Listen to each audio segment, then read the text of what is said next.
Warning! Kinda Murdery contains adult themes, explicit language, and descriptions of violence. It is not suitable for anyone, and we recommend you stop listening now.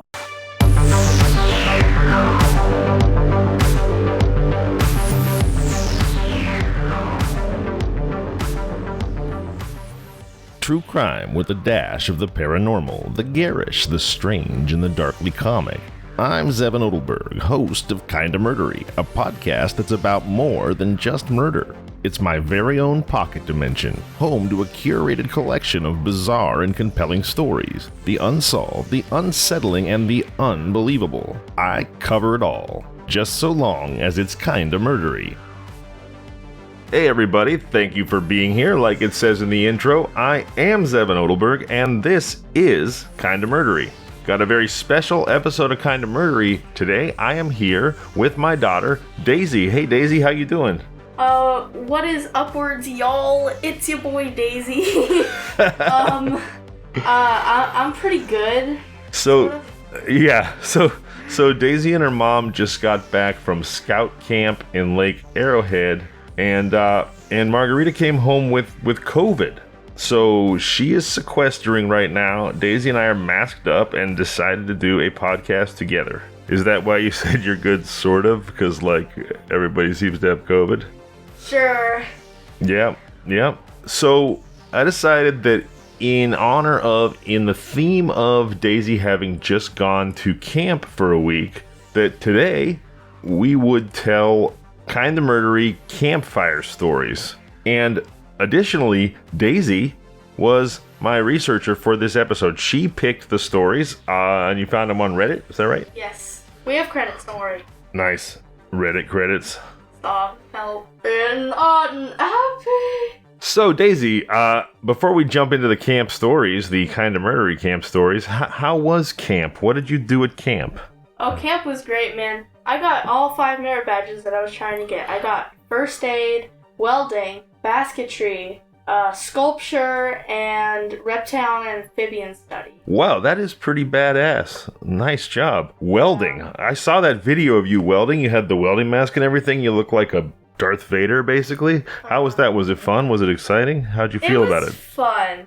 It just took a while to get to, and it wasn't very hard. You would have wanted it to be harder? It didn't feel like so. I don't know. We just didn't do a lot of welding. We just did, like, small bits of welding. But did it feel, like, dangerous? Did it feel exciting in that way? Yeah, it did. All right. I gotta learn how to ask questions, because you're not supposed to ask, like, yes or no questions, because then people just say yes or no. I'm supposed to be like, how did it feel? And how did that make you feel? What? The welding, I mean. Oh, yeah. Basketry was the best, man. Why was basketry the best? Because I made baskets. It was, like, fun. And also, reptile and amphibian study was great because after we did, like, maybe 20 minutes of just, like, observing random reptiles, That noise you hear in the background is my bearded dragon, Lord Beardamus, we have a reptile freaking out against the window for no good reason. All right, bro, get out of here. We're recording a podcast. So you were saying about basket weaving. Reptile and amphibian study. After we did, like, maybe 20 minutes of just, like, learning about random reptiles and amphibians, we listened to, like, 20 minutes of random frogs croaking, which was amazing and totally educational. So what's the difference in your mind between a random frog and, like, a specific, I don't know, celebrity frog? Like, what made the frogs random? Well, I mean that they were just a bunch of frogs. It didn't feel very important, but... So it wasn't like Kermit the Frog, in other words. No. Because besides Kermit, as far as I know, all the other frogs are just a bunch of frogs, you know what I mean? Yeah. So, all right, let's move on to our campfire stories. We have 4 short stories today. They are called, I should say, I titled these, but they were from Reddit. So this one had no title. It was from a user named Soon to Be Stardust, and I called it Jack the Finger Ripper. Hey, I'm doing this one. Yeah, you're going to do it. You're doing it. I thought we were not doing it. Oh, okay. All right, so the first story I have up today, it's from Reddit, from a user named My AC is Going Crazy and Driving Me Crazy. Do do do do do do do. All right. So, our first story today, it's from Reddit, from a user about 3 years ago, I guess, named Shadow125. I titled it, The Scariest Thing I Ever Heard When I Was 7 years old. So, here we go. Let's check this out. I did. I put the titles on. There were no titles on any of them. Okay. So it's from Reddit, from a user named Shadow125 about 3 years ago. The story had no title, so I stuck a title on it, and I called it The Scariest Thing I Ever Heard When I Was 7. It's told from a first-person perspective, so here we go. Just picture me as 7 years old. As a distraught young boy. Which I certainly was distraught and young when I was young and distraught. In great turmoil, just hearing these scary camp stories, man. Please join Daisy and me as we uncover what truths we can and solve what mysteries we may. Kinda Murdery's Campfire Stories with Daisy starts now.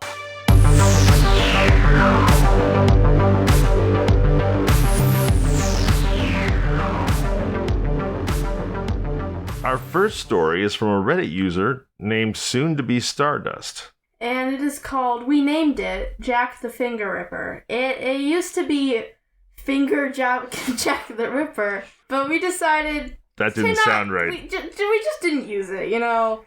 Yeah.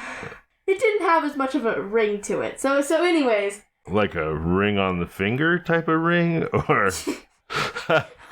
Yeah.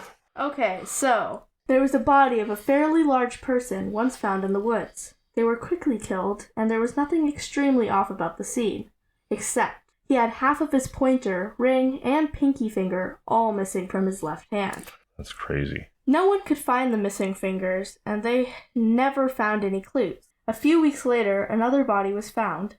Another man who was a bit smaller than the previous guy. Same situation, quickly killed, and 3 fingers missing all from the left hand. And still no clues. A few more weeks went by, and this time it was a woman who was found.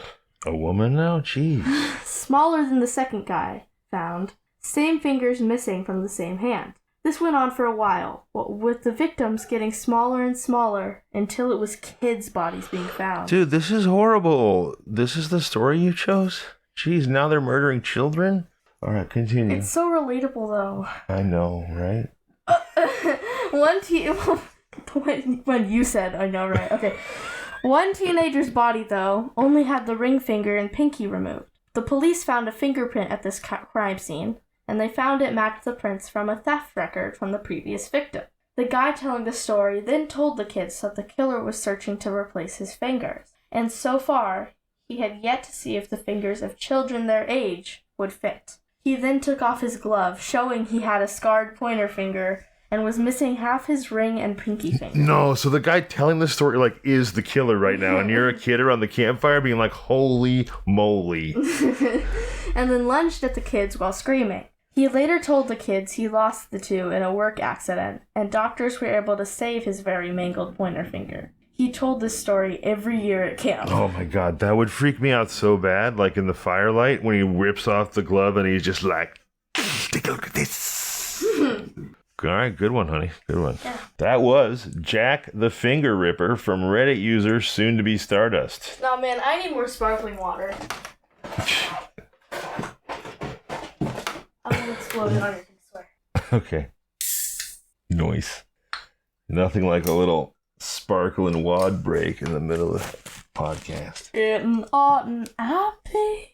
Yeah, oh my eye.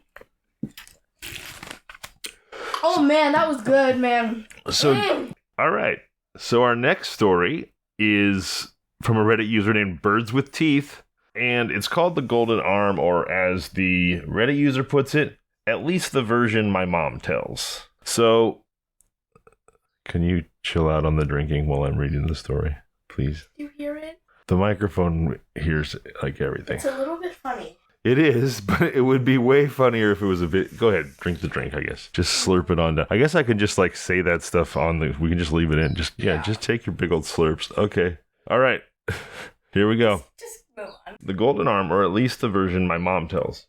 Do we have birds now? Like, seriously, we have been contending with so many sounds trying to make this podcast. We have a creaky AC... We have airplanes flying overhead. I've got a water fountain that doesn't have enough water in it. I had my lizard freaking out, scrabbling against the window. And now there's like pretty Bro's bluebirds. using hand movements on a no video podcast. It's just how I He's talk. like pointing places. It's ridiculous. I'm a quarter Italian. If you tie our hands behind our back, we can't talk. That's fair. But anyway, and now after dealing with all those obnoxious sounds, we also have, we have a beautiful little bluebird like cheeping in the window. Do you hear that cheeping sound? Cheep, you probably don't.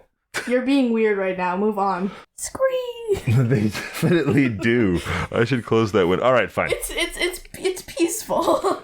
The man with the golden arm, not the man. Yeah, that's not okay. Backwards. The golden arm. A fellow is looking to be married to one of the rich merchant's daughters to gain the fortune that would come to her. Unfortunately, the merchant had an unmarried daughter still. Fortunately. Oh, right. Start over. You said come. All right, so this guy is looking to get married to a rich merchant's daughter because he wants to gain the fortune that he would get as a dowry or from being married to the daughter. So, fortunately for him, the merchant had an unmarried daughter still had a daughter who hadn't been married. So there was an opportunity here for the fellow. So the fellow begins to court the daughter. The first thing he notices is that she had a solid gold right arm. She apparently lost her arm in a childhood accident, and her father had the golden arm forged for her. Seeing this as a sign of the extreme wealth that the father had, the man continued courting the woman, making her believe he truly loved her, and wasn't just in it for her father's money. In turn, she fell deeply in love with him. They get married, the fellow's given his riches along with part of the merchant business that his father-in-law owned, and he's getting richer and richer. However, he soon realizes that his wife is now of no real use. So he ignored her. Likely story. Yeah. Gave her gifts and had dinner with her, but the love he said he had felt had disappeared. Damn! Skill issue.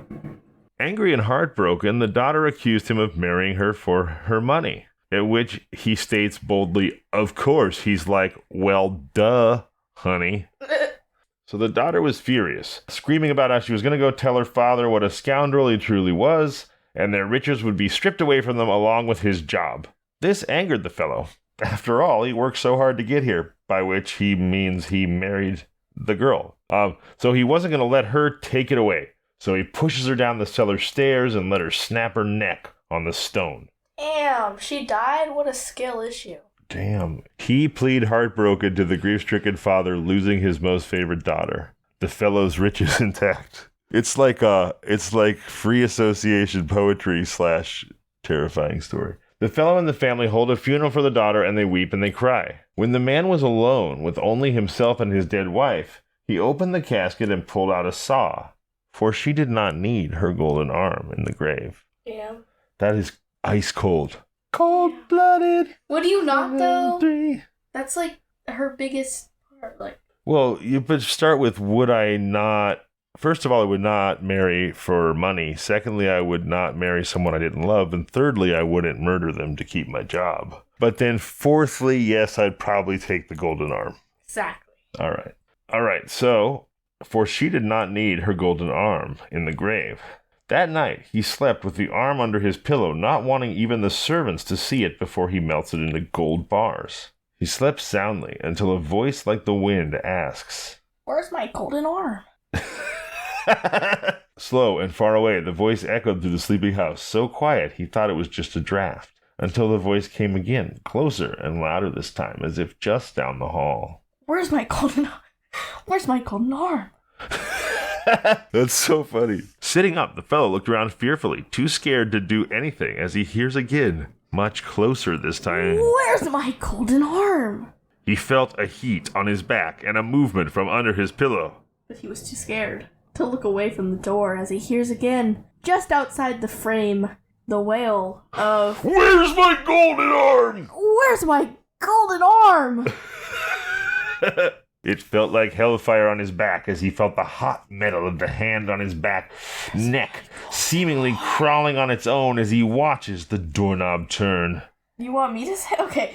The maid found his body that morning, face frozen in horror, and hair a bright white, hands still clutching the sheets around his body. But the strangest thing was that his dead wife's golden arm was on his chest, hand wrapped tightly around his throat. Nice. Golden arm. All right. This next one is called The Scariest Thing I Ever Heard when I was 7, from Reddit user Shadow125. I remember one that my Cub Scouts leader told us on a camp out when I was probably 7. It took place during pioneer times. A man and his wife traveled west in hopes of either striking it rich with gold, or at worst finding a nice plot of land to settle down on a farm, manifest destiny and whatnot. A few months into their journey, they come across just the spot, a beautiful plot of land to make their new home. Winter would be coming in a couple months, so they built a hasty shack and they figured to hunker down there, hunker down there for the winter, and build a more established home in a few months when the weather is more permitting. They don't worry, as the area is teeming with wildlife for hunting and trapping, so they figure they'll be set for food. A couple of months go by and the winter is bitter cold and unrelenting. They've finished off the last of their food stash. Bruh, you girl. And they haven't seen so much as a squirrel in weeks. They're both slowly starving and freezing to death as they huddle in their shack, day after day with no end in sight. The man's wife is delirious with hunger, fearing that they will soon be dead. He decides to go for a hunt. He musters the energy to bundle up and heads out, determined to stay out as long as it takes to find them both some food. He waits until they're all out of food and delirious with hunger before he starts hunting. This is not the guy you want to be homesteading with in the wilderness in winter, just saying. Yeah. A couple of days pass as the man takes shelter under impromptu stick shelters, keeping warm with a campfire in the nighttime and hunting in the daytime. Nearly frozen to death, mercifully the man spots a beautifully plump rabbit several yards away. He takes aim with his musket and bang! It's a perfect shot. With a newfound energy, the man runs home, giddy to finally feast with his wife. What he doesn't know is that while he was gone, his wife had discovered some tasty flesh of her own. Literally. The hunger had driven her insane, causing her to believe that her now frostbitten fingertips were ladyfinger cookies. What? She started off with a few nibbles here and there, slowly pulling the flesh away from her bones. After just a couple of hours, both hands were nothing but bone. This is so relatable. It's giving me chills. Eating your own hand flesh is relatable. So she worked her way up her arms to the elbow. The feeling of something in her stomach just continued to drive her further, until she had chewed away at every last bit of skin she could reach, culminating in her chewing of her own lips. She chewed her own lips off? What? All right. The husband approaches the shack with his now frozen dead rabbit. So Daisy's eating her shoulder over here. All right. Let's move on. Okay, sorry. People can't tell what it's supposed to be as a sound in the background. Yeah, you could just say that and then you move on. Okay. Without saying, sure. Let's move on. Okay, sorry. All right. The husband approaches the shack with his now frozen dead rabbit when he gets an uneasy feeling. Fearing the worst, he steps up to the door and slowly opens it, expecting to see his wife's corpse shriveled on the floor. But instead, what he finds is even worse. The zombie-like creature with exposed teeth and bones writhing on the floor at the sight of him, chomping its jaws with insatiable hunger. Aw, hell. At that point, one of the scouts screeched for the leader to stop, which I was extremely thankful for, as it was easily the most terrifying thing I had ever heard at the age of 7. The scout leader told it with real conviction, too. Honestly, still gives me the creeps if I go camping and happen to think about it sitting around a fire. Hungry zombie wife. Damn! That was just crazy. Nice. All right. Now we got a joke for you guys. It's like kind of a joke, but it's also kind of scary. It's kind of a creepy story, and it's also kind of a joke. It's really just kind of murdery. Yeah, it is. Kind of creepy, kind of a joke. That's really kind of murdery. That's right. There was a Brit who was driving through Ireland as the weather got progressively worse and day soon turned to night. He suddenly realized that he was on the wrong road, but there was nowhere to turn around. So he pressed on, barely able to see the road through the rain. You know what you pressed on? Your fingernails. These nuts. Hey-oh, dang. Without warning, his car just died. No battery, no engine. He assumed water must have shorted something, and he'd best start walking. He was soaking wet in 100 yards, but he continued walking. An hour later... Wait, just a moment. He left his car behind? Girl, are you stupid? Yeah. This guy's very stupid. Just keep listening to this story, man. An hour later, he heard a noise behind him and turned to see a car coming very slowly up the road behind him, its lights very dim. As it reaches him, he reaches out through the torrential rain and opens the back door and jumps in. Shocked, he is the only person in the car. What the hell is going on? There's no one driving and no other passengers. He freezes with fear as the car slowly continues up the road through the pouring rain. Before long, a village comes into view and the car creeps silently and slowly into the village. The Brit spies a pub, so he jumps out and runs inside, not looking back. Panting with horror, he orders a beer and sits down. A minute later, 2 soaking wet Irishmen come into the pub. The taller one points at the Brit and says, "That's him, Paddy." I'm not doing it. That's him, Paddy. That's the bastard I saw jump out of the car we were pushing. 1, 2, 3. That's him, Paddy. That's the bastard I saw jump out of the car we were pushing. That's him, Paddy. That's the bastard. Yeah, you're doing great. Do it again. Just do it again. That's it. Oh. That's all I'm doing. Okay. Oh my god, it hurts. Well, this has been Campfire Stories with Daisy and Zevin. Oh yeah. Oh yes, it has been. This was the best day of your life, y'all. I know. Scream. It was until you just shattered their eardrums with that scream. I'm gonna kill my mom. Okay, let's stop. Let's not do that. I'm gonna kill my mom and can't leave that. I know, but I know from like what? TikTok. Right. Girl. You're not even supposed to be on TikTok till you're 13. Oh, my bad. Not just legally, like brain development wise. Anyway, mostly a lot of old people listen to my show. They won't have any idea that it's funny because it's from TikTok. I'm leaving all this on in the show, by the way. Okay. All right. For Daisy Odelberg, I'm Zevin Odelberg, and this has been... I need to change my clothes. It's too hot in this room. And this has been... Murdery. Perfect.